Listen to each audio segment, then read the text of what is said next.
Hello everyone. If you like this audiobook and want to listen to more, please consider subscribing. And if you like this video, like it as well, that it enjoy. Stark Expo IV. Ordering me the moment we met, huh? One of those alpha types, are you? She chuckled, crouching low on the ground. John smiled as two strings of webs grabbed onto the pole as she launched herself towards the flying drones. The Air Force drones sent several missiles her way, but Spider-Woman's web shot out and connected to the drones. She twisted her body to thread through the barrage of missiles and landed on the shoulder of a drone. Missed me, idiot, she smacked the metal head with a laugh. Then, her spider senses flared. One of the drones had gotten behind her, but the feeling died down as a deafening crunch made her turn. She saw the tungsten stick lodged deep into the drone's chest. Because of its lighter armor, it went through and mangled the wiring inside. The drone fell, and she jumped down, dodging the swing of the drone. While falling, she sent her web and pulled the tungsten stick.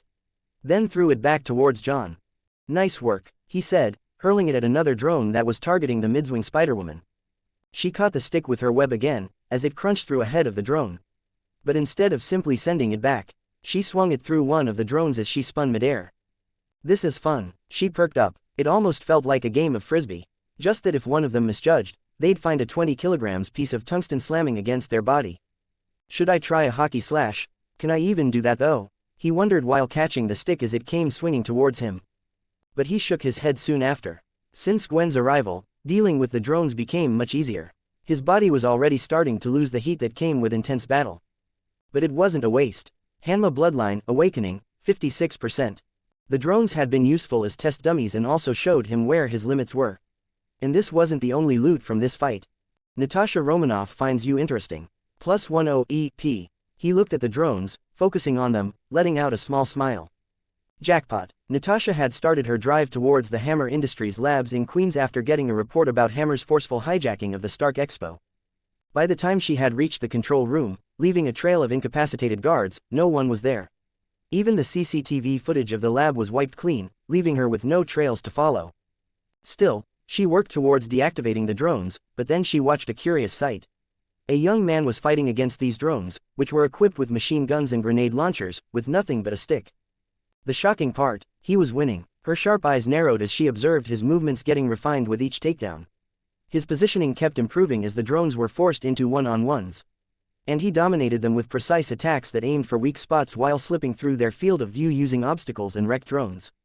It was like watching a system to neutralize an enemy being built one step at a time. However, what really made her whistle was his face. Sure, he was good-looking, but that wasn't the only reason. This guy was in the file Fury had handed her for the next mission. He had a connection with the writer John Doe. Well, not so much as a connection, but a link. His IP address was shown in the list when S.H.I.E.L.D. was tracking down the John Doe website. But that wasn't enough for Fury to send her after him. The bank robbery was done by Ajax, a result of a project that copied the cancelled Wolf Spiders program of the Red Room. These guys were trained by the Winter Soldier, the same way Wolf Spiders were. Most of them were killed because of the brutality, and the ones who survived were used to carry out terror attacks around the world when the organization needed them.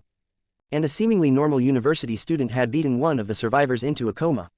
Now, he was basically fighting walking tanks like they were made of paper. Then the supposed death of Kraven, where she found his traces as well. Even without a clear link to the John Doe case, this guy had enough fun in his life. A spunky guy for sure. He has insane adaptability, footwork from boxing. The way he handles the stick is taking inspiration from Pencak Silat. There are key tells for karate and Muay Thai in the way he moves. Most likely CQC system. The young man already seemed natural in his techniques, pretty much on par with Korean special forces she had seen in that regard. But on top of that, he had unnatural strength, an uncanny instinct, and the terrifying ability to learn things and then create his own systems.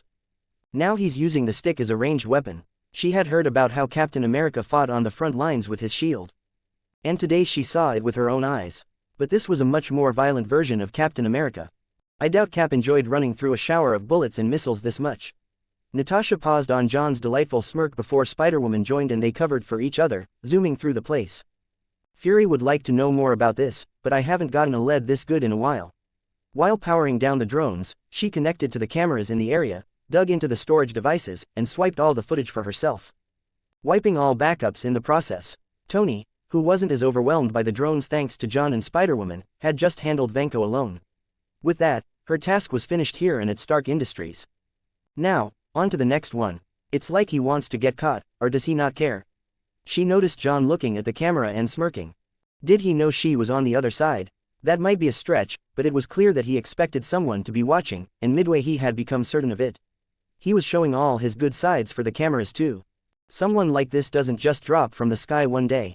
Still, there was no need to let Fury know just yet, not until she had checked a few things herself.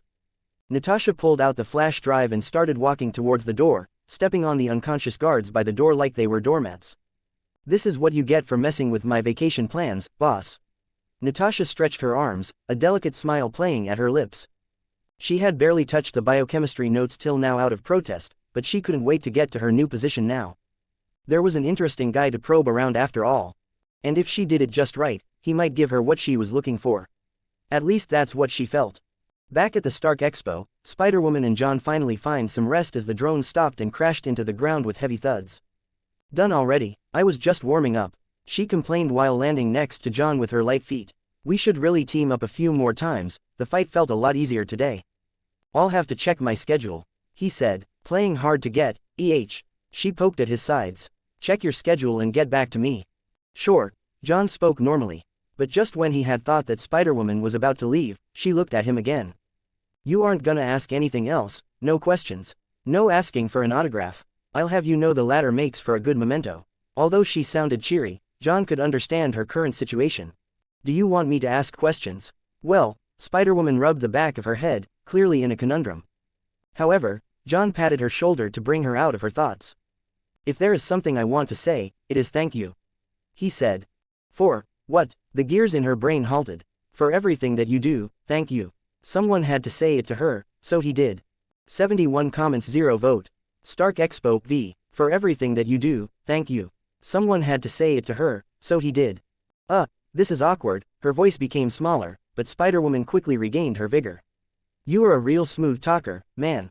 Bet you are popular with the ladies. A little, John simply smiled while shrugging. Not a humble bone in your body, huh? Anyway, until next time. A web shot from her wrist as she used it to swing away. With a few swings, she was able to make sure that no one was left in the expo before she landed in the park nearby. The police had used this place as a temporary shelter for those harmed in the attack. A bit further from the blaring sirens and running paramedics trying to help the injured. Spider-Woman slipped through the thick foliage and landed behind a large tree. Making sure that no one was around, the mask came off. While trying her best to control her breathing, she put on the clothes she had thrown on the ground in a hurry. Her hoodie got stained with mud, but her jeans were relatively clean. After looking at her clothes and making sure nothing was out of place, she started for the gathering of civilians and blended in. John knows. That thought dominated her mind. He had figured out that she was Spider-Woman today. Someone found out. Gwen had always dreaded this day, the day someone caught her playing the masked hero. Sitting down on the ground near the fountain, hands covering her face. Her heart was beating so fast it might as well jump out of her mouth. Her hands trembled, but it wasn't out of fear. For everything that you do, thank you. The words kept echoing in her ears. In this moment, she wasn't scared that John found out. Instead, she felt at ease. The weight on her shoulder, that felt like a mountain, felt a bit lighter. Her mind went to the nameless MC of Fight Club. The support groups, the pain, the tears, the release that came with vulnerability and confiding in someone even if it wasn't done correctly. Being the Spider-Woman, it hasn't been easy. It wasn't as fabulous or heroic as one would believe. She was just running away. Running from the worry that came with being changed so much over the course of a night. Running from a house where she couldn't even speak with her father out of fear that he might identify her. She may have saved many lives, and many had said thank you. But they were all to the amazing Spider-Woman that always swung in to save the day despite the malicious news and without regard to how hard her day had been. But today, for the first time, someone had thanked Gwen for holding on. John had thanked her not for arriving as Spider-Woman, but for the resolve of trying to save someone even if it would have been detrimental to her. I need to give him a piece of my mind when he comes back. Getting me all emotional like this. She looked up, trying to stop the tears from falling. Just then, a giant burst of yellow overtook the night sky. Gwen looked at Stark Expo, her eyes widened. A series of explosions echoed throughout the place, each bigger than the last. It was like dominoes. No. Gwen looked at the massive cloud of heat and fire rising over the expo, rising to her feet in a state of shock. John was still in there. Sure, he was strong, but an explosion of that scale would even give her problems. Please be safe, please. She wanted to run to the trees and get the clothes off, but her dash led her straight towards the expo while others were stunned by the series of blasts. In the moment she took the first step, her face collided with something rock solid. Rubbing her nose, she looked in front of her. It was a chest. For a moment, she had thought it was a wall. However, what mattered more to her was who this chest belonged to. Just looking at his face, her eyes started to sting hard, and the tears welled up even if she had tried her hardest to stop them. "Gwen, you crying?" Although he was being the very incarnation of annoyance at the moment, she dove into him and wrapped her hands around his back.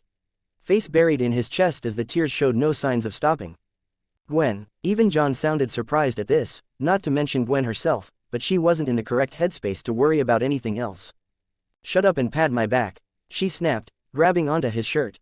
"No need to be like this, I was only joking." His voice turned a tone softer as his hand landed on her back, slowly consoling her. For some unknown reason, finally crying into his chest felt odd, but strangely and unfairly comforting.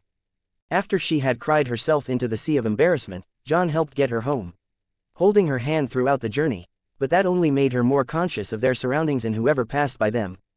But even if she told him she was okay, he only said one thing in that annoyingly suave and convincing voice. "If you don't want me to hold your hand, you can say that directly." Gwen didn't breathe a word about it for the rest of the way. But her eyes always looked at the way his fingers wrapped around hers.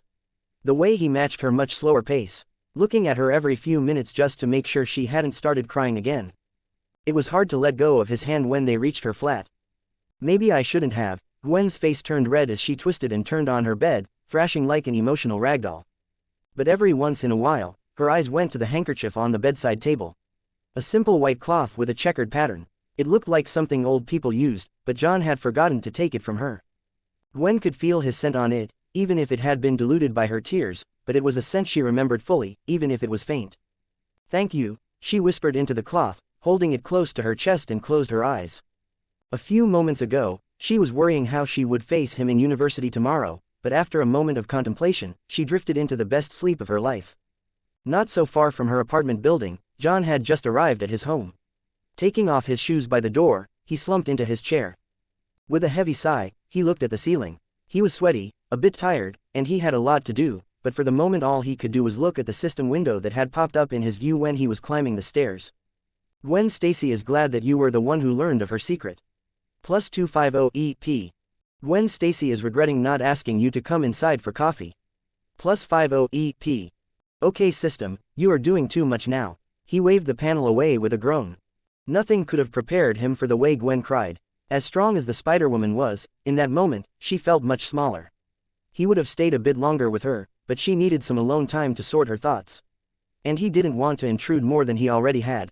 Sighing for the nth time, he knew Gwen would bounce back tomorrow like nothing ever happened. But how much of that energy would be real? That remained to be seen. After a quiet moment, John looked at his computer. Before leaving the house, he had scheduled Chapter 3 of Fight Club for release. And it seemed that Chapter had done quite well. After looking through the readers' reactions, he turned to 4 brown envelopes he had found in his room's mailbox on his way up. 67 comments, 0 vote. Copyrights and Satan. Sighing for the nth time, he knew Gwen would bounce back tomorrow like nothing ever happened. But how much of that energy would be real? That remained to be seen. After a quiet moment, John looked at his computer. Before leaving the house, he had scheduled Chapter 3 of Fight Club for release. And it seemed that Chapter had done quite well. After looking through the readers' reactions, he turned to 4 brown envelopes he had found in his room's mailbox on his way up. They were all from the court.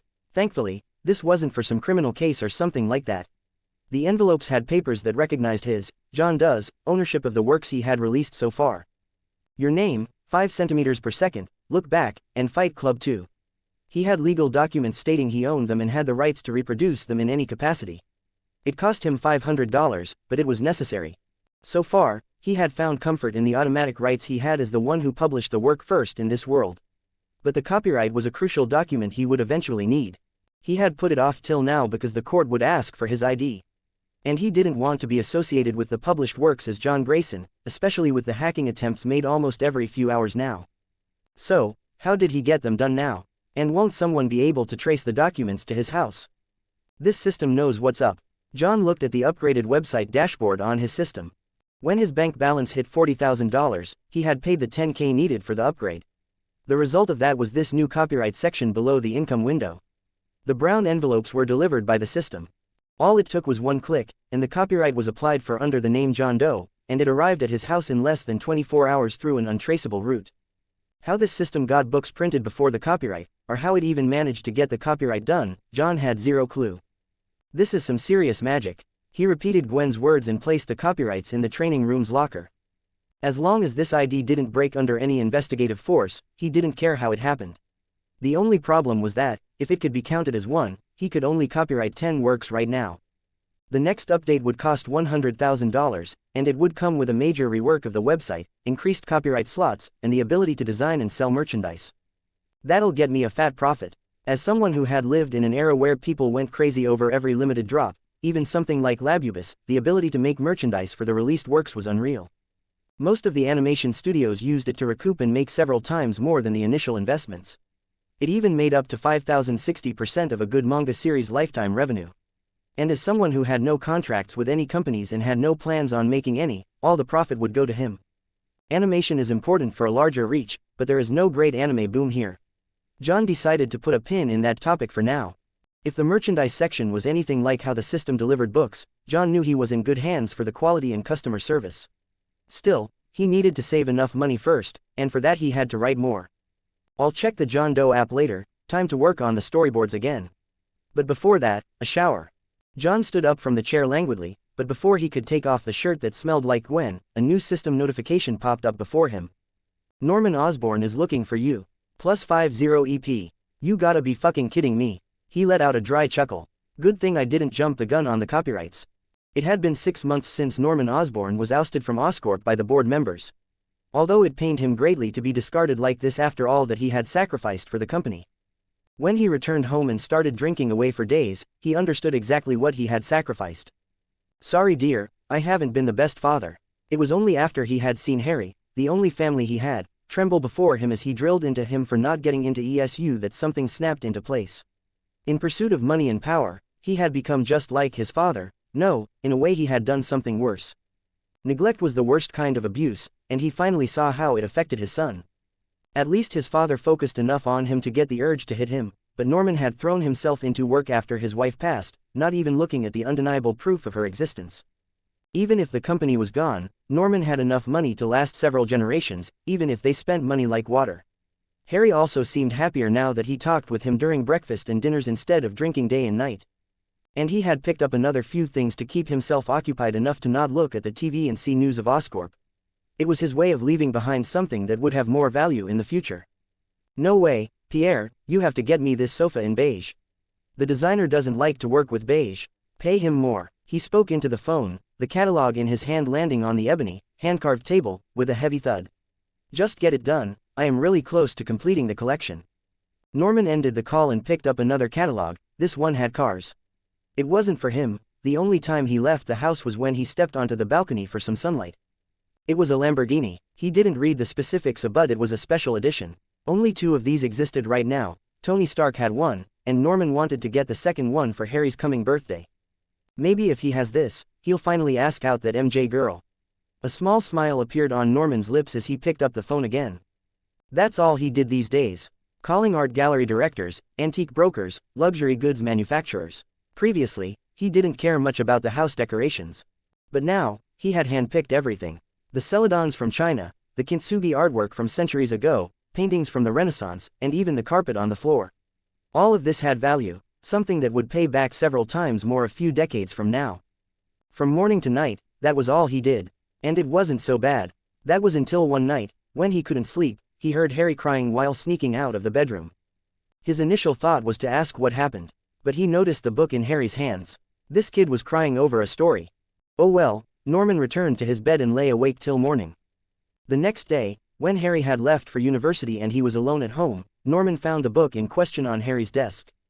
Look back, Norman understood that this was a manga, and just ending his call with another broker with the entire afternoon empty, he decided to give it a read. When he saw the double-page spread, he understood the reason his son cried. This book played with the reader's feelings.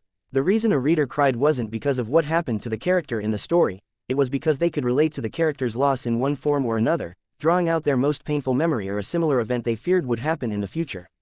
Even as Norman was thinking about this, he couldn't help remember his wife and the last smile she gave him. If he could kick away her illness like Fujino kicked the attacker, he would do it 100 times out of 100. That's what the story was about. What if you could change one thing in your life? For Fujino, it was saving Kayomoto from the attacker. And every reader had that one or several similar moments in their lives.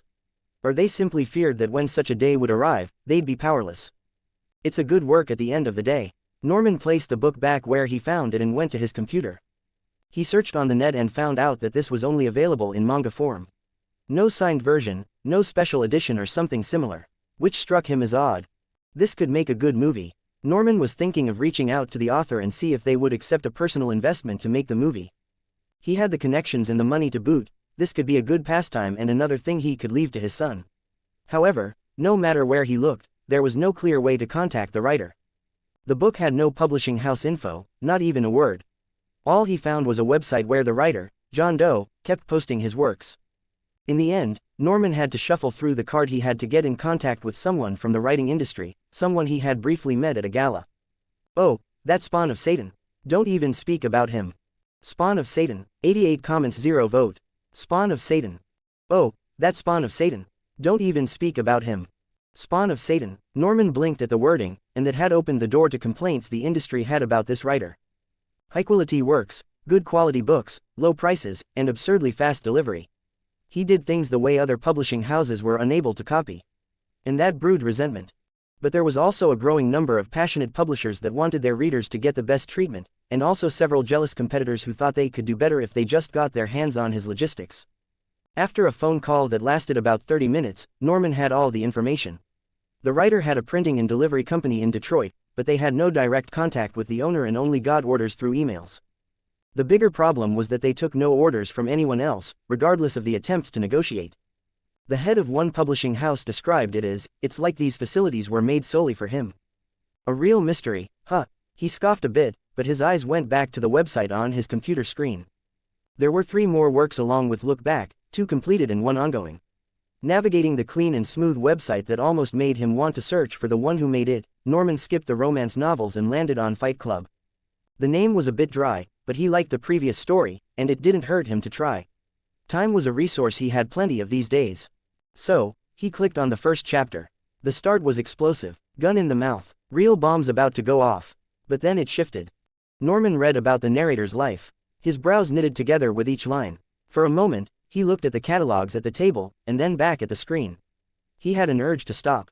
It isn't anything serious, plus what I do is different. He continued, watching the narrator being ignored by doctors.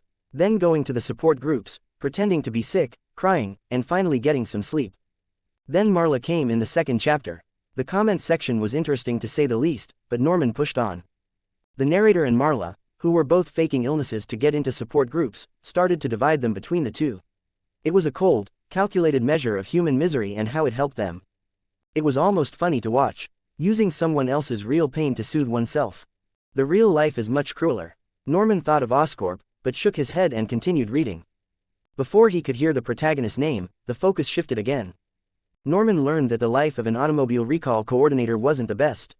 Constant fights, jet lag, having to stare at dead people in car crashes for hours to make a decision, and turning human lives into numbers. It wasn't exactly an ideal job. But jobs were jobs, some were harder than others. Still, everyone had their own problems, and people had long become stats on a sheet. It was the price for building this human civilization. At this point, Norman wondered how things would develop further. Where could this even lead? That's when Tyler Durden arrived, an impossibly charismatic soap salesman. However, it wasn't what he did or appeared as, it was what he said. Oxygen gets you high. In a catastrophic emergency, you're taking giant breaths. Suddenly you become euphoric, docile, you accept your fate. Norman was stuck on this line for the better part of the day. He kept rereading it. It wasn't true, not scientifically. But deep inside, in the corner of his heart, he felt like this wasn't about the start. It was the ending. For a moment, even Norman believed that oxygen part, because the ending made so much sense. Accepting your fate, who likes to do that? After a deep breath, he continued. The narrator's luggage was taken, and when he finally returned home, it was burning. There was a flash of pity in Norman's eyes. To have everything you built just vanish before your eyes like that. It wasn't the prettiest feeling. But sometimes you just had to accept it.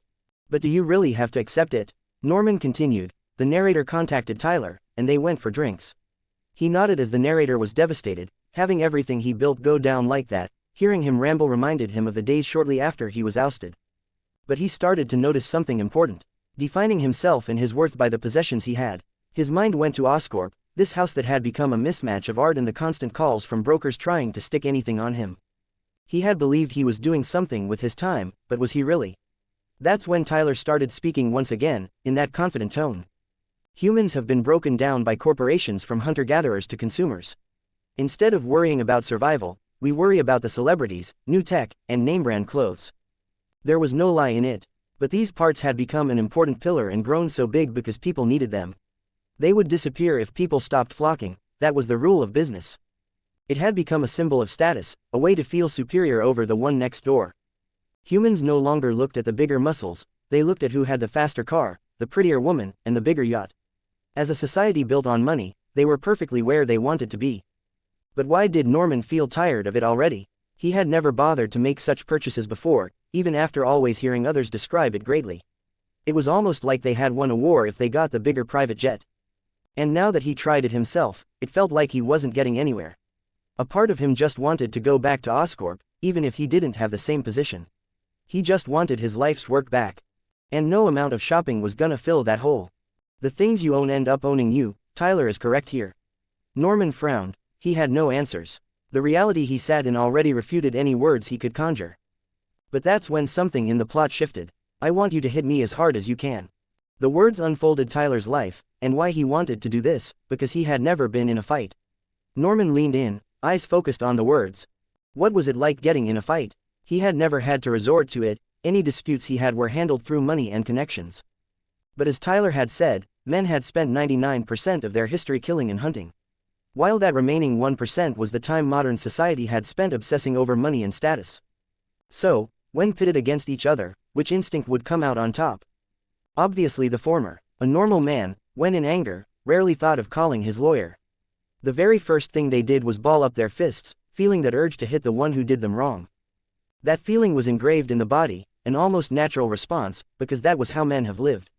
Even Norman couldn't refute it. Even the weakest of the weak men would find someone to take their anger out on. But why would they do that in the current world? What good did it do to hit someone? Norman thought back on his father. When that man used to hit him, what did he feel? Was he happy? Was he at ease because he let out his anger? Did he feel any better afterwards as he went out for drinks? How do I find out? Norman looked at his own hands for a moment. He had no reference for this matter. In the comfortable society where he could destroy a life with a call, he never had any need to raise his hands. The media had a field day if he so much frowned at someone, hitting was out of the question. But that meant he wasn't familiar with himself as much as he had thought he was. Norman looked back on the screen. The narrator and Tyler were fighting. Even people who have never fought before try throwing punches when they are threatened, because that was instinct. That is nature. No way, humans are better than this. Norman shook his head. He closed the site and went back to the living room. The phone rang. Probably the broker or someone else. Norman didn't pick it up. The butler came by and placed a stack of newly arrived catalogs, taking the prior ones away. But he didn't touch it. His mind kept going back to that scene, that same thought. Until he couldn't take it anymore. Are you going somewhere, sir? One of the house workers, a young woman with a charming smile, looked at him with practiced respect. Should I notify the driver? What does it feel like to hit someone? 84 comments, 0 vote. Feeling something. Are you going somewhere, sir? One of the house workers, a young woman with a charming smile, looked at him with practiced respect. Should I notify the driver? What does it feel like to hit someone? The words repeated in his mind as he watched her thin hands and pristine white skin. No need for that, Cindy. Norman snapped out of his thoughts and smiled at the woman who helped him put on a coat. I'll just take a stroll around the block, need to clear my mind. I wish you a pleasant walk, sir. She bowed as he exited the place. Have I gone crazy? Walking the streets lit up by street lights and passing cars, Norman trudged along the sidewalk. He shouldn't have come outside. Should have locked himself in his room. It had been a while since he was ousted, so even the reporters had thrown him by the wayside. He had no value to them. Same with the board, same with the employees. It was like the world had already moved on without him. But you were still stuck 6 months ago. For the first time, Norman understood why he kept spending money. He hoped it would fill the hole in his heart. He hoped it would satisfy him. He had held hope that it would replace what he had lost. But it did none of that. Soon, Norman found himself in an alleyway. He almost tripped over a squashed beer can and happened to shoulder check a random passerby. The man was tall, with a pot belly and the stench of liquor. The moment his beer bottle smashed against the ground in a confetti of shards, the red face and bloodshot eyes turned towards him. "Watch where you are going, shithead." The man's stinky breath made him wince. Norman's first instinct was to say sorry and move on. It was the normal, more peaceful way. But the words from before kept echoing in his head. "How much can you know about yourself if you've never been in a fight?" That grating voice kept gnawing at the back of his head like an annoying lawsuit. What if Tyler was right? And if he was, which else of his words were true? How much can you know about yourself if you've never been in a fight? Shut the fuck up. The pent-up frustration found an outlet somehow as his voice echoed in the alley with a chorus of distant barking dogs. "The fuck you said to me, you motherfucker." Rage filled the man's eyes as he wound his arm back, ready to unleash a wild swing. No.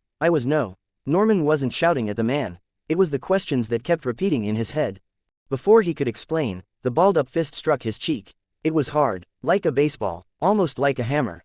Norman staggered. His face stung. The jaw was rattled, but all his focus was on the thing that dripped down his nose. And that iron which dominated his tongue. Blood. His blood dripped onto his hand. Scalding, pure red, and extremely enchanting to watch.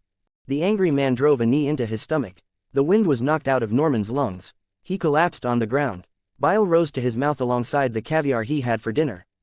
His vision started to spin, and he could barely breathe. "What the fuck are you smiling about?" The man spat. Was Norman smiling in this moment? He couldn't feel his face. But he might be smiling. Because of this pain coursing through him, this rushing blood and pounding heart.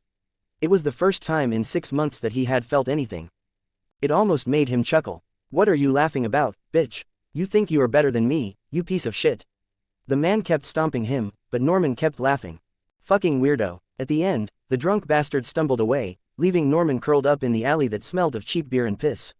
Even as rats squeaked around him, he didn't move. He continued to rest on his side, feeling that stinging pain on his face and back. Only after an hour or so had passed did he slowly get up. The pain was gone. The blood had dried. Norman walked back to his house. The expensive coat was wet with blood and garbage juice. He was almost stopped in the lobby, but the guard apologized. Even asking if he should call a doctor. "It's okay." Norman didn't even remember what else he had said as he arrived at his room. He noticed Harry's car keys on the table and the sound of rustling paper inside his room. Without a word or sound, Norman reached his room. The computer screen was still turned on that oak desk. With one line staring into his soul: "Who should I fight next?"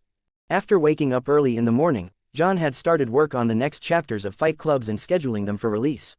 He was still figuring out the first draft for Princess Mononoke, however. That one would take him a week to finish at least. But the biggest problem for him was still the notification from last night. Norman Osborn has reached an important realization. Plus 200 EP. Realization. What exactly did he realize? Was he going to turn into Goblin, or give it up? John could only speculate while rocking in his chair. Honestly, a part of him did fear what would happen if Marvel villains had read the work he put out, but seeing it in reality was much more terrifying. He wanted to know how it would affect Norman, but he didn't want to think further than that if possible. Let's not raise any flags here. This was already out of his ballpark. There was no way for him to control someone else's life, and he had no right to it either. His own life was chaotic enough. He didn't want to be responsible for someone else's life, and neither the will to rule over others and decide what was best for them. Still, the reaction of readers was much stronger this time. Some people liked Tyler, many found the narrator pathetic, and some were asking for an illustration of Marla for research purposes. However, if he had to say one thing, the readers were far more invested after the 3rd chapter. Many speculations were flying about, supporting or opposing Tyler Durden's absurd statement as the Fight Club was born in the basement of a bar. But there was one thread that caught John's attention. The Maker. What if Tyler was the one that burned down the narrator's house to pull him further down? Dom's, at Themaker. Why would he do that? They just met. The Maker, at Dom's. He just suddenly shows up when the narrator is disoriented and hands him a card just before his house is burned. Coincidence? I think not. Darkhawk 7369, looking at it that way, at Themaker, in making sense. The Maker. This clearly looks like Tyler is manipulating the MC to carry out an experiment and see if his views are correct or not. The MC basically embodies the consumerism mindset, the perfect target for someone like Tyler who is wholeheartedly against it. Chevisto, or maybe he just wants to help, and this was the only way to make the MC listen. The real Stark. That sounds even more far-fetched than, say, that Tyler is the narrator. And here I thought they were just into making jokes and threatening to kidnap me. He chuckled. The fact that Tyler was manipulating, by burning his house and other things, could be a viable theory. In actuality, it was written like that so readers would think they had caught onto a twist while being oblivious to the one. But the manipulation angle didn't sit well with Fight Club. This novel's structure embraced randomness in its full form. 1 second the narrator had a gun in his mouth, next he unloaded his entire personality and addictions to the readers. Marla and Tyler both arrive abruptly, the house was just burning one day, and the next thing you know, 2 characters are fighting each other outside a bar and have decided to move in together. Fight Club doesn't escalate the way normal stories did. It mirrored life and how events happen to people. John always found that randomness charming. Not charming enough to miss university, though. He changed clothes and rushed out. 81 comments 0 vote. Coaches don't play. In university, John met Gwen. As he had anticipated, she acted as if nothing had happened. The same smile, lame jokes, and discussions about which professor was most likely to get injured because they didn't pay enough attention to the surroundings. The only difference he noticed until lunchtime was the closeness between them. Gwen often touched or tapped his arm, whispered or passed notes to him like they had some inside jokes. But even if her eyes looked a little red, there was a calmness in them that couldn't be faked. I suppose my worries were unfounded. He smiled to himself while waiting by the university's main gate. Gwen had an errand to run, so here he was. Amidst the passing students, many looked at the left side of the gate before speedwalking away. There, Flash and his group stood talking among themselves. John didn't have any dealings with them, so he just leaned against the wall and fiddled with his phone. However, a revving engine caught his attention. A bright red car, begging for attention, stopped a few feet away from him. A handsome guy in sunglasses and a red-haired girl in a pink sweater and jeans were seated in the car. He looks like Harry Osborn from Sam Raimi's Spider-Man. John looked between the flashy Ferrari and the guy who smiled at him. John, right, any idea where Gwen is? He asked, taking the sunglasses off. She'd be here in a bit. John wasn't sure why this guy was speaking with him. To his knowledge, they hadn't met before. The stoic type, huh? Harry smirked, stepping out of the vehicle. Flash and his group also started creeping in. I am just interested because I saw what you did last time, it was a solid elbow. Definitely was, right, Flash. A moment of realization dawned on him as his gaze fell on Flash, stopping him halfway across the gate. So, the group hanging around the American football field was them. Why yeah, it still hurts. Flash looked down at the floor, his buddies also stopped moving. Wow, that's seriously metal, dude. I've never seen him that scared of anyone aside Uncle George. Harry laughed while looking at the growing crowd. University students were curious and easy to impress. Get allowed an expensive car with a decent-looking girl, and they'd gather around. That was what happened at the gate of ESU too. Harry, what are you doing here? That's when Gwen cut through the crowd. Gwen, it's been so long. Harry tried to hug her, but she placed her hand on his face, distancing him. Hands to yourself, buddy. She still laughed, cold as ever. He shook his head. I just dropped by to invite you to my birthday party this weekend, it'll be a real blast. Well, Gwen glanced at John, he was still waiting for her, and she wasn't sure if she was in the mood to attend a party for a month or two. However, Harry had mistaken her gaze for something else. You can come with John. Your friends are my friends. Unless he is more than a. Shut it, I'll think about it. She stopped him from speaking and tried to slip away. Be sure to come, Peter is coming too. Let's have fun as we did in high school. Harry called out as she walked away with John. He has always been loud since we were kids. She rubbed the back of her head. I mean, we are almost like brother and sister. I see. John's short answer made the gears in her brain turn. What am I trying to clarify here? Why am I even doing that? Her ears burned, making her find a sudden exit. About the car, what did you think? He really likes that one. The question barely squeezed out of her lips. Loud, all that money for 2 seats isn't economical. John's serious answer made her chuckle. But then she remembered the girl in the front seat. Mary Jane. She kept glancing at John when Harry talked with them. And it didn't look like normal attention either. Did they know each other? But how? What did you think of the girl? The words just came out on their own. I've seen prettier, John said. Have you? Who? Gwen's eyes narrowed with genuine interest. And without a word, he turned to look at her and nodded to himself like his words still stood. Seriously, she tried to play it off, but couldn't stop the corners of her lips from rising. Where did you even learn to talk like that? From the great romanticists of the internet. His tone turned grand as if he was announcing the arrival of a WrestleMania match. Thankfully for ordinary folks like me, they strictly adhered to the rule of, coaches don't play. What are you even talking about? Gwen laughed, giving his shoulder a playful push.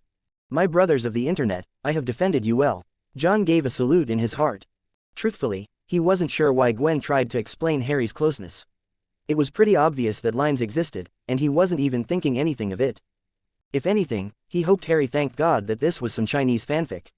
If it was, a helicopter would have landed to pick him up, and he would have been forced to face slap the poor guy all the way to Columbia University till he genuflected. I am feeling a shawarma today. Regardless, he decided to focus on the lunch with Gwen. However, the problem arrived when he went back for the afternoon lectures. One of their professors had suddenly broken their ankle yesterday, and a new professor was brought in to fill his place. Hello everyone, my name is Nadine Roman. I will be in your care for the foreseeable future. The Black Widow had arrived in a beige shirt and a high-waist black skirt. Her eyes locked with his, observing him with the most appealing gaze ever. Please be gentle with me, as I am inexperienced. For the past few days, the servants at the Osborne house weren't sure of what to do. Every night, Norman Osborn would exit the house and come home smelling like cheap beer and sweat. The worst part was that he always had a new injury or two along with it. A cut on the head, a black eye, even a broken tooth. He would always walk in after midnight and sit in his room, uncaring what the bloodied and dirty clothes did to the expensive furniture. His eyes were only focused on the computer as he kept talking to someone. He had made it clear that they couldn't tell this to Harry. The house was big enough. With Norman carefully planning his routes and excuses, he easily slipped past his son during the few hours the kid spent at home. On the computer, Norman followed the formation of the Fight Club, the rules, and how it changed the lives of those rotting in the dead-end jobs. It made them feel alive, made them feel like men again. He had no words to counter that the method worked. His reddened knuckles were an example of that. How many of the people that worked for me felt the same way? He could not get this question out of his head. How many of them had hoped to walk into his office and beat the crap out of him? Well, Norman knew who he wanted to beat up at least. In the novel, Tyler and Marla's relationship started. The narrator became jealous, but the biggest part was Tyler asking not to mention him in front of Marla. Why would he do that when he slept with her? Is this some sort of petty tactic against his friend? Is he trying to teach him something? Weren't they in the Fight Club together? Didn't they start it? So, what was the difference between Tyler and the narrator? He found Tyler interesting, but he couldn't agree with everything the guy did. There was always this nagging feeling of randomness in his actions. It gave Norman a bad feeling. The narrator's situation at the job worsened, and the police said his house was sabotaged. Norman passed over that part as easily as the person in question himself. He was almost certain that Tyler had a hand in that. Then Chapter 6 started, and the question from before was answered. Norman read about Boy Scouts, soap making, and suddenly, Tyler intentionally gave the narrator a chemical burn. Why would he do that? What was the reason? Was it another bout of randomness? He leaned in, reading the words that followed. It's only after we've lost everything that we're free to do anything. 73 comments, 0 vote. Finally, it's only after we've lost everything that we're free to do anything. Didn't Norman lose everything? No, he still had something. His eyes scanned the room he was in. The wall beyond which his son slept. The fortune that could still allow him a comfortable life. Norman still hadn't lost everything. And one didn't need to lose everything. They could still rebuild even before they hit rock bottom. But there was something that always kept people from rebuilding themselves. Why are you hiding? Does it scare you how your son will react? About what he would think? He spoke to himself in the mirror, observing the scars on his body. Norman felt alive in those fights. He had started one himself today. The pain pulled him out of the limbo and placed his feet on the ground. It gave him a clear purpose to fight through. But where would he reach after fighting through that? What was his end goal? He read the next chapter after another bar fight. This time someone smashed a bottle on his face, and he did the same to them. Sir, are you sure about this? Cindy's hands trembled as she held the needle. Should I call a doctor? I don't think I can do this. No need for that, Cindy. Just take a real deep breath and go for it. He didn't look away from the computer screen. Her whimpering was of little importance. We all learn from somewhere. Cindy, with her shaky hands, didn't give him the best stitches. But it was never about that to begin with. In Chapter 7, Bob returned and joined Fight Club. The Fight Club was like a gift to him and many, helping them regain their masculinity. In a world where one was promised success through jobs and degrees, not many were able to reach that golden success with the job alone. Because it was a trap to get fresh blood into the system, a system designed to drain one of their life and identity. Norman had succeeded in his pursuit of power and wealth that this society peddled. He didn't care for the work hours or neglecting his son. He had to return to work 1 hour after his wife's funeral. Because that was what he needed to do to step over others who stopped to mourn. But where did that lead him to? If achieving the society's set goal doesn't make him full, then what would? You already have the answer to that. Norman kept looking at his fists, his fingers hurt, and his arms were sore. But that massive hole in his chest wasn't growing anymore. On the screen, Tyler had turned into a legend, the undisputed leader. And if history had taught him anything about charismatic leaders with a fanatic following, it always ended in bombing. The homework assignments rolled in. From starting a fight to vandalism to domestic terrorism, it kept escalating, leading to something big. It made him think of the start, the gun in the narrator's mouth and the bomb about to explode. Will Tyler feel content if he destroys everything? But if there was nothing left after the change, what good was the change? Norman couldn't sleep that night. He kept rereading, theorizing, mapping, and even tried to entertain the idea of destroying everything. However, he couldn't see the merit in it. He was at an impasse, once again twisting through a sleepless night. The next morning, he finally stopped circling his son. He sat in front of the shocked Harry, the wound on his forehead and cheek dressed properly. What happened, Dad? His son stood up and ran around the table to reach him. Shaken to the core, his eyes were looking for a logical reason. Just a bar fight. The only problem was that there wasn't one. Harry stopped for a second to make sure he had heard that right. His father got into a bar fight. Someone who shouted at him for even going near a bar. That man not only entered a bar, he fought someone there. That's when Norman resumed, his voice bearing the usual calm. What do you want to do in life, Harry? Well, Harry shrank back under his gaze, trying to move on from the previous question. He had heard that question, but the answer was already chosen for him. Tell me truthfully, Norman added. If you lie, I will know. Curing fatal illnesses. Harry finally said it at last. Fatal illness, it was a fatal illness that took away his mother. So, it made sense that he wanted to do that. The only problem was that Harry was studying chemistry and electrical engineering, following in Norman's path to the top. Change majors by next week, he said after taking a bite of his omelet. What? Harry blinked. Change your major to what you want to do by next week, use my name if you have to. Norman looked him in the eye with a smirk. If you don't, I will write you out of my will. Ooh, okay. Although shocked and scared at the sudden change, his son nodded with a bright smile. It was like he watched a man who had lived his whole life bound by shackles, finally shake them off. Soon after that, the subject moved on as breakfast passed and Harry left. Happiest he had been in a while. Norman sat on the sofa in the living room. It wasn't even that comfortable, and the table was a bit too high to place his legs. What was the point of them if they couldn't do their basic function? In the end, he lit up a cigarette and took a long drag. Shackles, if being forced into a major he didn't like was Harry's chains. What bound Norman? What would you do after accomplishing your goal, Harry? What should one do after they had accomplished it? He wasn't sure. Norman wasn't even sure what his real goal was. Was it really wealth and power? Or getting beaten up every day changed something? What was he supposed to do now? He had already achieved what he thought was his goal, even if he was thrown out in the end. Buying things and making more money didn't matter. So, what mattered? Sir, are you okay? You haven't spoken since morning. Cindy's voice brought him out of the reverie. Norman looked at the time. It was already 6 in the evening, and his phone kept ringing. But he hadn't moved a single muscle. If I wasn't talking, then who was? Norman splashed cold water on his face after a shower. He kept thinking over it as beads of cold water dripped from his face, landing in the sink. The ripples hid his reflection. But for a moment, he clearly saw it. There was someone in the water. You already know, don't you? The voice became clear as the water's surface calmed down. Norman tried to step back, but he saw the same face on the vast mirror above the sink.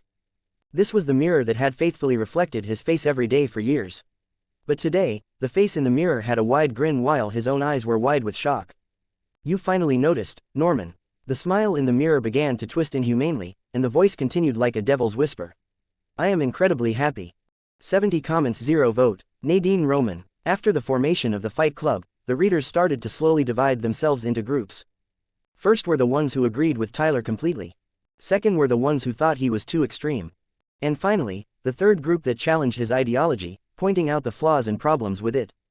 Damn boy rocks, Mom, I wanna be like Tyler Durden when I grow up. Shavizato, no, you don't bro. Crying Figino, the oily reader, you should totally do it. I punched my abusive boss after years of harassment, and it's the best I've felt in years. Bob 685,014, that is not something to post online. The oily reader, there is video proof of it anyway. He used to threaten that there were thousands like me, that I was replaceable. Fucker thought he could press charges, but the company doesn't want drama. Looks like he is the same as me for the company. I had taken the abuse thinking I had no chance, but I see a way forward now. I feel confident in myself again, and I will do it again. Blick Saint, damn, I wanna rip the hair of my Karen landlady, man. She always picks on me for the littlest things. ... The real Stark, watching so many complaints is making me give my employees some professional help, well, former employees. Doms, what employees? Bro really thinks he is Tony Stark. The real Stark, Jarvis, dox him, I forgot that doesn't work on this damned website. JP Marine, what is bro yapping about? Hastire Hyper, Dear Diary. Tyler was a menace today too. Idris Illa, no, he wasn't. Chaotic Tism, y'all are just jealous of our Lord and Savior Tyler. Indorman, FR, did you not see how he helped all those guys the world ignores and even helped that cashier follow his dream? Nerd alert, yeah, on gunpoint, even if it was empty, for the guy it was very much loaded. Grokiest Grok, humans work faster when their life is in danger. You call it morally questionable, I call it efficiency. The edgeset edge to ever edge, where did all these edgy people come from? I was supposed to be the edgy one, I was to be cringe. House of Igallo, so, I am just asking, should I punch my boss tomorrow? I think he might sue me though. Myth Tithan, everyone has a plan until they are punched in the mouth. Nerdybro, I am sure the boss will have a plan to sue him even after that. Gale Zahn, so many people here want to punch others, just gather up and punch each other. The real HG, that's actually solid advice, who with me? Gale Zahn, wait, I was just joking, you guys can't be serious. They aren't serious, probably. John ignored the sweat running down his temple while reading the comments. Watching the first comment about someone wanting to punch their boss was funny, but reading 100 of them, not so much. Stories often changed people, some over time, some all at once. But the issue was that no one got to choose what type of change would come from these words. Not even the writer could predict that. To John, Tyler's ideology had a good start, and it asked good questions. Just that some of the answers it gave weren't something he could digest. So, what was the correct answer? John had no idea. There wasn't any image of an ideal world in his head. He only had the image of what he wanted to do, and that alone was hard enough. But he also knew how easy it was to get swept away by the system because he had been through it. He was being forced to become a pianist, the training was hurting him, and he told his father. Yeah, his mother walked out on them after that, and he still felt sorry about being the reason for it. Still, it was much better than the train wreck he would have been trying to fit in that mold his mother had created for him. And luckily, his father never blamed him for it, as much as he loved that woman. Each person is a piece of the giant puzzle in this world, you just have to walk till you find your place as long as you don't try to adjust. His words always came to John whenever he worried about things, and as idealistic as it was, he liked those words. Because in the end, one way or another, he did find his place. I mean, no one could have prepared me for a life in the MCU, but I guess that's what life is about. John couldn't answer Tyler's questions for the readers. They had to do that, because they had their own life, their own struggles and circumstances. And those answers would affect the lives that they had to live. And he hoped they would find their answers, not in Fight Club, but because of it. Now, why was he thinking all of this philosophical jargon while in class? Because there was an ass in his view. No, he didn't mean a rude person. There was a literal ass, wrapped in a cream gaudet, seated on the edge of his desk. And that ass belonged to none other than Natasha Romanoff, or now going by Nadine Roman. The thing was that John sat in the middle column, around the edge of the row. The seat to his left was empty, and to his right were the stairs that led to the rows in the back. And right in front of his eyes was a perfectly usable whiteboard and a podium professors used. They didn't even move from that place in their lectures. But it seemed like Nadine was allergic to them. In her own words, she couldn't focus while staying still and liked to walk around during the lecture. Now, who could explain to her that there were 5 other lanes?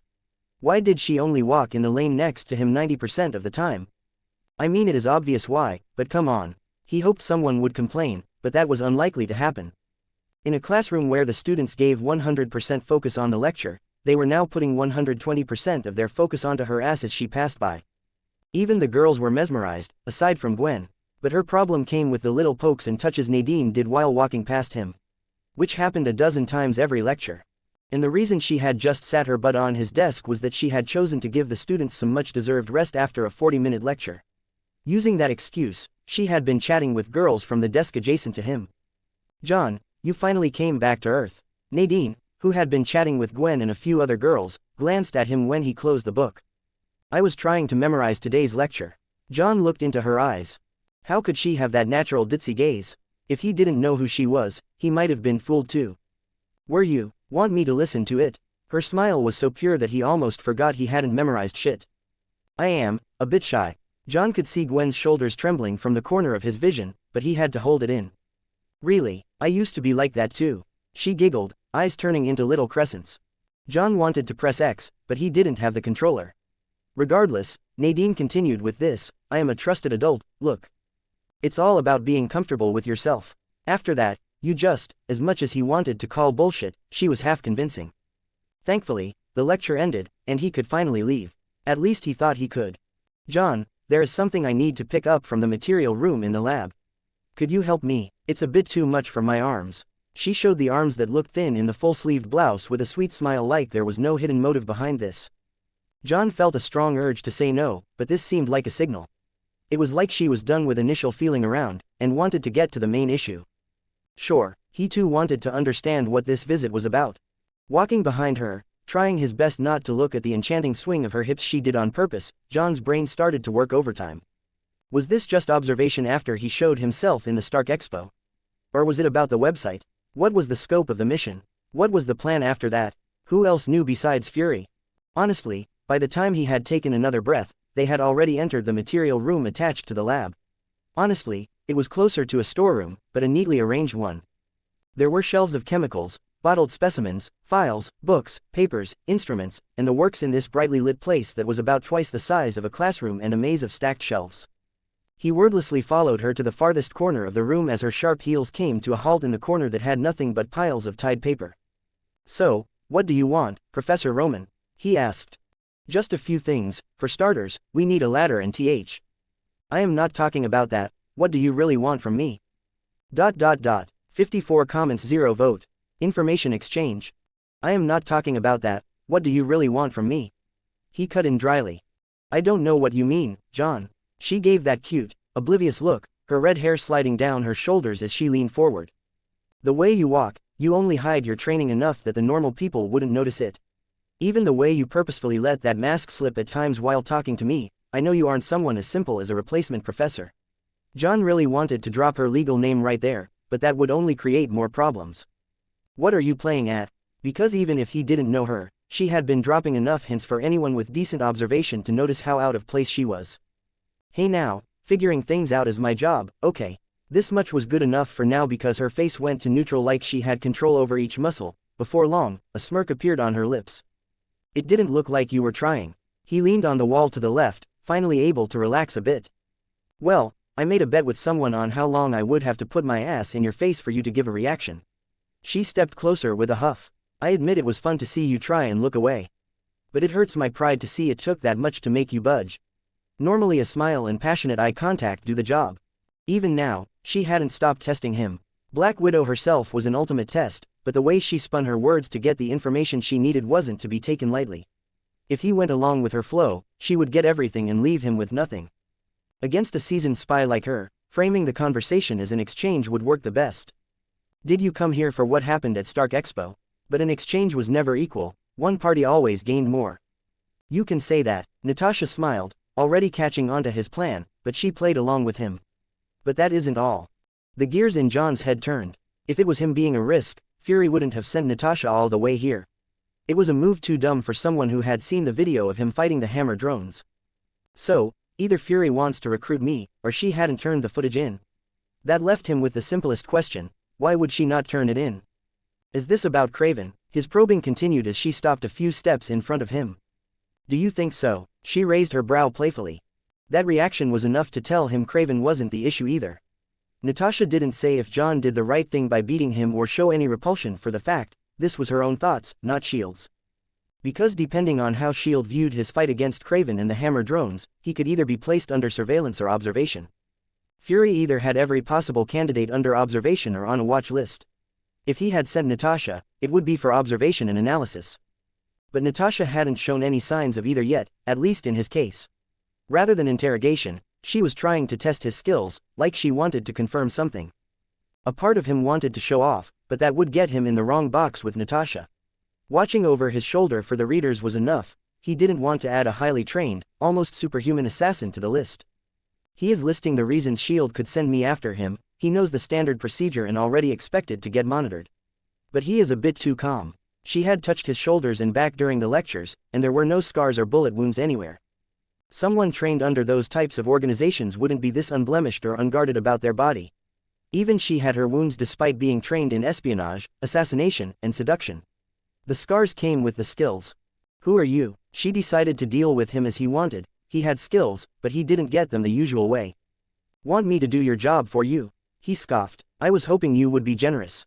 But if it means anything, she leaned in, her right hand climbing under his shirt while whispering to him, I can pay for the information in any way you want. No scars here either. She kept the inviting smile, going closer till her lips were just a few inches away from his. That's when she tried to slip her hand on his back. But he grabbed her wrist and pulled at her. Before she could blink, her back hit the wall as she gasped. No, she had hit his chest. His left arm wrapped around her chest and grabbed her right shoulder, keeping her in place. And his fingers dug under her jaw, with his thumbs firmly shutting her lips. I think I have been a bit too patient with you. John's tone had turned cold. The words almost seemed foreign as his breath fell on her ear. Natasha could tell from the way those fingers were placed. If she tried something else, he would rip her face off. But would he really do it? No, he wouldn't. All the fights he had been involved in were cases where he had no other way out. The fight with Ajax happened because he was in the wrong place at the wrong time. Kraven targeted him, and he retaliated. At the Stark Expo, he used his power to save the civilian couple and his date, Gwen Stacy. John wasn't some sleeper agent or a pawn of any organization. Well, the chances were never zero, but this action of his, along with her own investigation and instinct, all pointed to only one answer.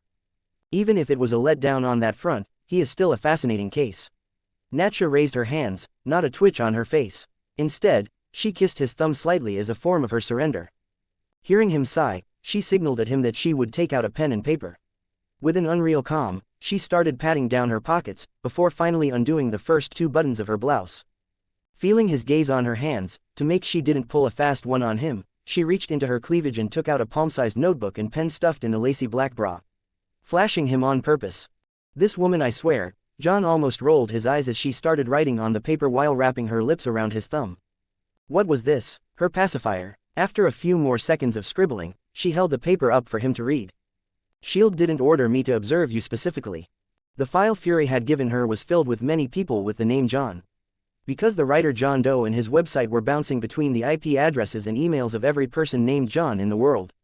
John Grayson was one of the first Johns on a long list of Bates. That much was already confirmed before she even came to ESU. Fury had given her a different task. Going after John was just her personal endeavor. Something she was glad to follow through with. I expected him to play innocent about the Kraven part, but he doesn't exactly fear being exposed for having powers. Still, everyone had secrets they didn't want to expose. If he didn't show fear, it only meant that she hadn't even scratched the surface. There is something bigger that he is hiding. She wanted to sink her teeth in it like she was nibbling on his thumb. What is your real task then? John could only think of Gwen. Was Natasha sent here to observe her for the Avenger Initiative? Or was she trying to make him think that? You will have to figure that out on your own. I believe in you, she wrote with a bit of mischief in her eyes. Or you could get the details out of me by force.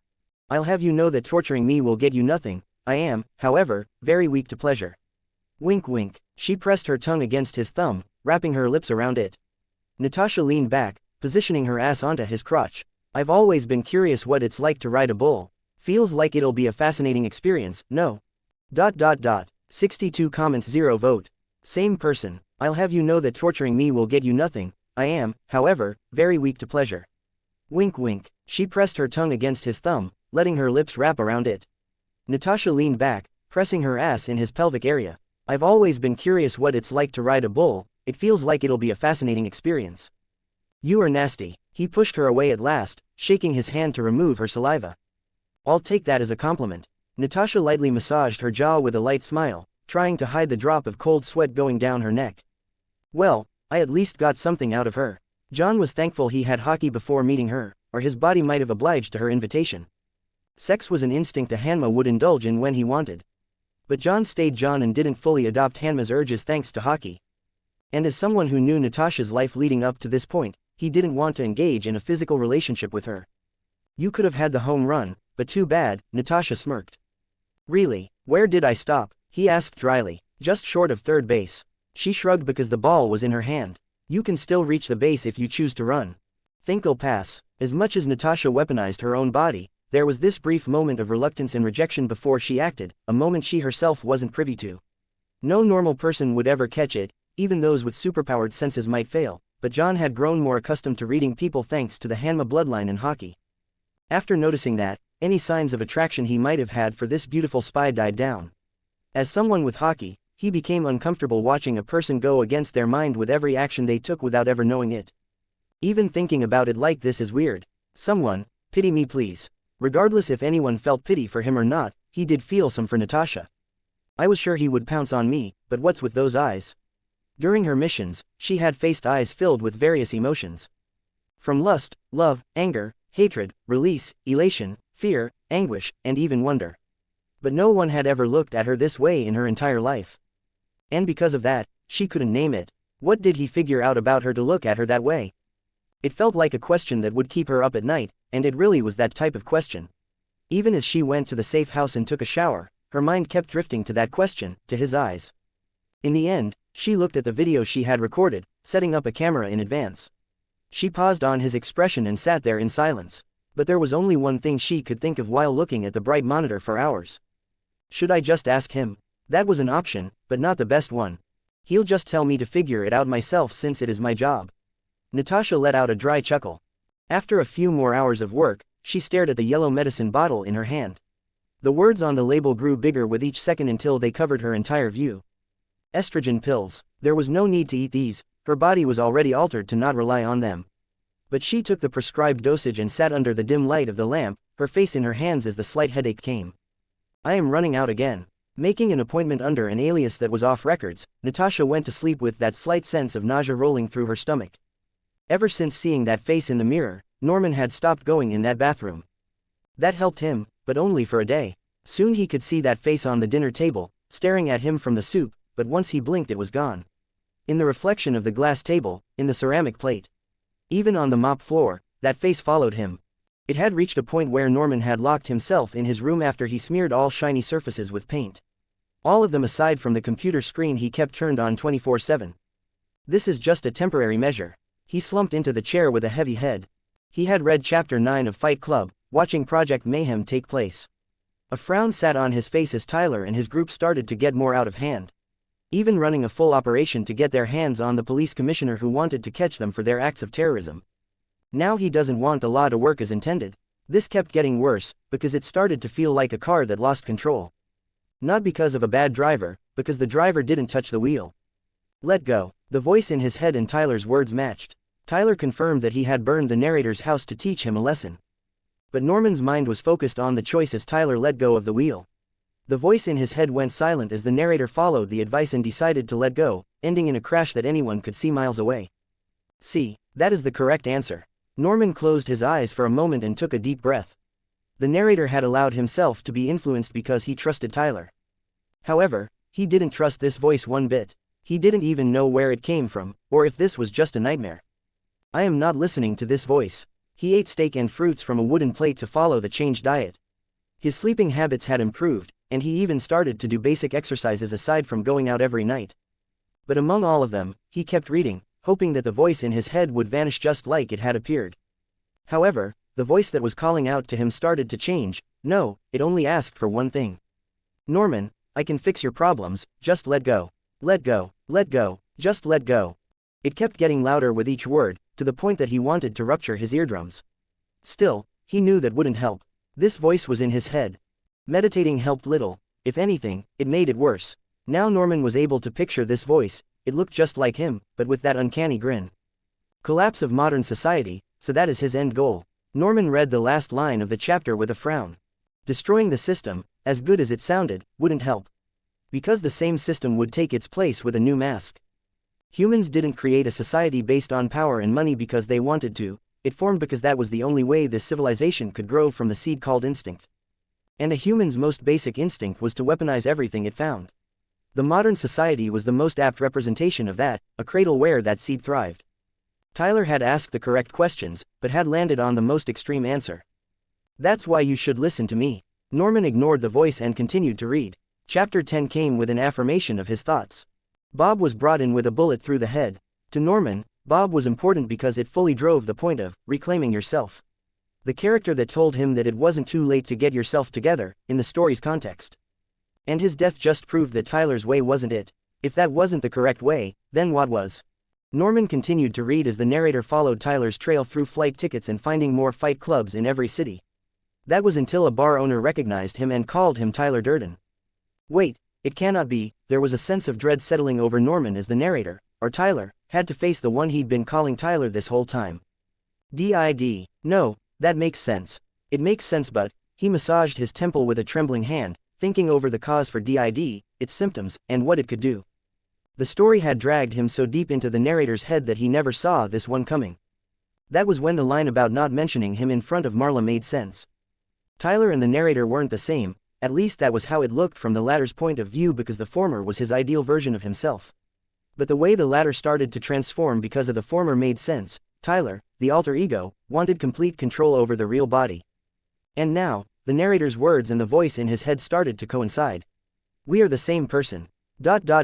Want to support me and read ahead? Visit patreon.com/c/overthemoon69 to read 20 chapters ahead. To be continued.